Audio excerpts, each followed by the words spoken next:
August 27th will be here before we know it, which is why bookies had better start preparing for what promises to be one of the most exciting college football seasons in recent memory. Already, the two strongest teams in the SEC West, the Alabama Crimson Tide and Texas A&M Aggies, have ratcheted up their rivalry.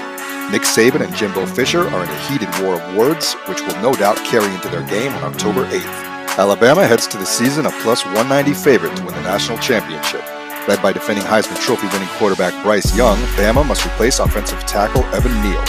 If the Tide finds someone close to Neal's ability, Saban and Bama could be looking at yet another title. While Alabama is the chalk, Texas A&M is the sixth choice. Fisher landed the year's top recruiting class. If the Aggies freshmen get up to speed quickly, Texas A&M will challenge for a CFP berth. Bookmakers must set max limits on Bama and A&M to win the title. SEC East power and defending champion Georgia lost 8 starters from their defense. Once again, Kirby Smart has landed one of the year's top recruiting classes. The Dogs offer plus 475 to repeat, making them a solid third choice to once again lift the trophy.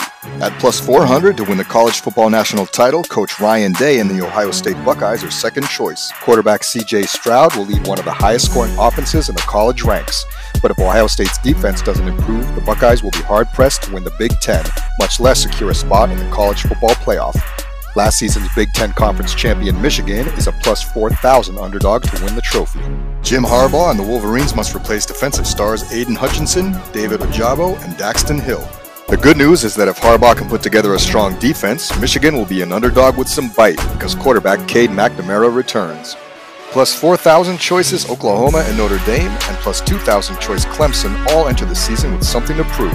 After Brian Kelly took the head coaching job at LSU, the Fighting Irish promoted defensive coordinator Marcus Freeman. Sportsbook software agents will know right away if Freeman is in over his head. In their first game on September 3rd, the Irish face Ohio State in Columbus. For the first time in 6 seasons, the Clemson Tigers failed to secure a college football playoff bid. Head coach Dabo Swinney believes he's got a good enough team to make a championship run. To do so, Clemson's much-maligned offensive line must improve. The Tigers must also win without the architect of their defense, Brett Venables. Oklahoma hired Venables to lead Sooner Nation back to the Big 12 title game. Venables is almost starting from scratch after former Oklahoma coach Lincoln Riley convinced important Oklahoma players to join him in South Central. There's a reason Riley and the USC Trojans are at plus 1,200 fourth-choice odds to win the championship. Heisman Trophy contender quarterback Caleb Williams transferred from Oklahoma to play for Riley. So did former Oregon running back Travis Dye and former Washington wide receiver Terrell Bynum. Riley starts his USC regime with one of the strongest rosters in college football. USC's schedule shows few pitfalls, which means the Trojans should win the Pac-12 and have a real chance to march to the college football playoff with an undefeated record. Set max limits on every team to win the college football national championship. Use your layoff account on over-under season totals and on players to win the Heisman Trophy. Switch to bossaction, use our proprietary software free for 2 weeks, and get a free bookie website consultation. Also in June, add Club Poker free for the entire month. Call 1-800-339-4108 for details.